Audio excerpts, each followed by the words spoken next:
পঞ্চম দিনের মতো চলছে রাকসু হল সংসদ ও সিনেট ছাত্র প্রতিনিধি নির্বাচনের প্রচারণা। সকাল থেকে প্রচারণায় নেমেছেন বিভিন্ন প্যানেলের প্রার্থীরা। চাকসু নির্বাচনে মাত্র 4 দিন বাকি। শেষ মুহূর্তে প্রচারণায় ব্যস্ত প্রার্থীরা। ভিন্নধর্মী প্রচারণা ও নানা প্রতিশ্রুতি নিয়ে ভোটারদের দুয়ারে হাজির অনেকেই। দর্শক, চট্টগ্রাম বিশ্ববিদ্যালয় ও রাজশাহী বিশ্ববিদ্যালয় কেন্দ্রীয় ছাত্র সংসদ ও হল সংসদ নির্বাচন নিয়ে বিস্তারিত জানাতে আমাদের সাথে সরাসরি যুক্ত হচ্ছেন সহকর্মীরা। আমরা প্রথমে চলে যাব মুজিবের কাছে। মুজিব, গতকাল তো ইশতেহার ঘোষণা করেছে ছাত্রদল ও ছাত্র শিবির। ইশতেহার ঘোষণার পর কি বলছে সাধারণ শিক্ষার্থীরা, তাদের প্রতিক্রিয়া জানতে পেরেছেন কিনা? পারভিন, আমরা সকাল থেকে তো আছি, সকাল থেকেই শিক্ষার্থীদের সাথে আমরা কথা বলছি, প্রার্থীদের সাথে কথা বলছি, তাদের সাথে কথা বলে তাদের প্রার্থীদের কাছ থেকে প্রতিশ্রুতির কথা শুনছি, পাশাপাশি যারা শিক্ষার্থী আছে তাদের কাছ থেকে তাদের সমস্যাগুলোর কথা শুনছি। সকাল থেকেই বিভিন্ন হল, অনুষদ এবং যে সমস্ত বিভাগগুলো রয়েছে সেই বিভাগগুলোতে প্রার্থীরা যাচ্ছেন এবং যেহেতু মাত্র আর 4 দিন বাকি রয়েছে নির্বাচনের, সেই 4 দিন সময়টাকে আসলে তারা একেবারে কোনো সময় নষ্ট না করে তারা হলে হলে ঘুরছেন, বিভিন্ন জায়গায় যাচ্ছেন এবং সেখানে যারা ভোটাররা রয়েছেন তাদের সাথে গিয়েই বিভিন্ন জায়গায় গিয়ে তাদেরকে বোঝাবার চেষ্টা করছেন যে তারা কেন ভোট দেবেন প্রার্থীদেরকে, সেই বিষয়গুলো আসলে তুলে ধরবার চেষ্টা করছেন। অর্থাৎ প্রার্থীরা তাদের আশা প্রত্যাশারগুলো কথাগুলো জানাচ্ছেন, পাশাপাশি সংকট সমাধান যেগুলো রয়েছে সেগুলো আসলে শুনছেন। আমরা একজন প্রার্থী আছেন এজিএস পদে, তিনি লড়ছেন, একটু কথা বলতে চাই, কি প্রতিশ্রুতি আসলে দিচ্ছেন, শিক্ষার্থীদের কাছ থেকে এমন সাড়া পাচ্ছেন? আমি সাখাওয়াত হোসেন শিপন, সেন্ট্রাল এজিএস প্রার্থী। আমার ব্যালট নম্বর হচ্ছে 19।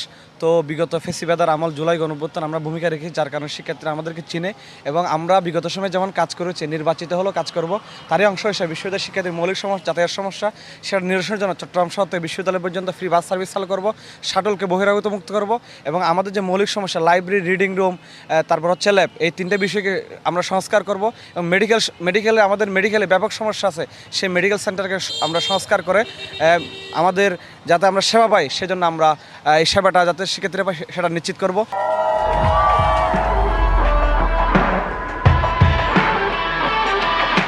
পাশাপাশি আরও সমস্যা হচ্ছে আমাদের বিশ্ববিদ্যালয়ের শিক্ষার্থীরা, আমাদের প্রশাসনিক কার্যক্রম এখনও ডিজিটালাইজেশন না, আমরা নির্বাচিত হলে এই ডিজিটালাইজেশন করবো এবং মৌলিক সমস্যার সব সমাধান করব। ধন্যবাদ। পারভিন, শুনছিলেন যে আমরা একজন প্রার্থীর সাথে কথা বলছিলাম, তিনি নানান ধরনের সমস্যা যেগুলো রয়েছে বিশ্ববিদ্যালয় কেন্দ্রিক, সেই সমস্যাগুলো সমাধানের তিনি প্রতিশ্রুতি দিচ্ছেন। সব মিলিয়ে আপনি যেটি জানতে চেয়েছেন প্রথমে, যে বিভিন্ন দল কিন্তু ইতিমধ্যে ইশতেহার ঘোষণা করেছে, আজকেও বিকেল 3টে নাগাদ কয়েকটি প্যানেল আসলে ইশতেহার ঘোষণা করার কথা রয়েছে, সেই ইশতেহারগুলোতে আমরা নানান ধরনের সমস্যা সমাধানের আশ্বাস কিন্তু দেখতে পাচ্ছি। তো সব মিলিয়ে এই ছিল আমার কাছে চট্টগ্রাম বিশ্ববিদ্যালয়ে শেষ মুহূর্তের প্রচারণার। অসংখ্য ধন্যবাদ আপনাকে। মীর কাদের, আপনি তো রাজশাহী বিশ্ববিদ্যালয় ক্যাম্পাসে আছেন, আর 1 সপ্তাহ পরে হল সংসদ ও ছাত্র সংসদ নির্বাচন। আপনার কাছে জানতে চাইব, ভোটের প্রচার কেমন দেখতে পাচ্ছেন, আর কারো কোনো অভিযোগ আছে কিনা, সবকিছু মিলে আমাদের একটু জানাবেন। রাকসু হল সংসদ এবং সিলেটের ছাত্র প্রতিনিধি নির্বাচনের যে প্রচারণা, সেটি কিন্তু বেশ ভালোভাবেই চলছে। ছুটির পরে আজ কিন্তু বেশ জমজমাট দেখা গিয়েছে। বেলা 11টার পর থেকে বিশেষ করে দেখা গিয়েছে ক্যাম্পাসগুলো বেশ জমজমাট। আমরা দেখতে পাচ্ছি বিভিন্ন প্রার্থীরা তারা আসলে প্রচারণা চালাচ্ছেন এবং তারা ভোটারদের কাছে তাদের ইশতেহারগুলো বলছেন এবং ছুটির পরে কিন্তু প্রচারণার যে একটা আমেজ ছিল সেটি কিন্তু বেশ কমে গিয়েছিল, কিন্তু এখন দেখা যাচ্ছে বেশ জমজমাট আছে। আজকে মূলত আসলে প্রার্থীদের আনাগোনা একটু বেশি দেখা গেছে। আমরা দেখতে পাচ্ছি তারা বিভিন্ন ভোটারের কাছে যাচ্ছেন এবং তারা তাদের ইশতেহারগুলো বলছেন। ভোটাররাও আসলে জানতে চাচ্ছেন যে একজন প্রার্থী আসলে তারা নির্বাচিত হলে কি করবেন। আমরা একজন প্রার্থীর সাথে কথা বলবো, আপনি একটু আসলে কি ভোটারদের কাছে কি বলছেন, ভোটাররা আসলে কি বলছে, প্রচারণা কেমন দেখছেন?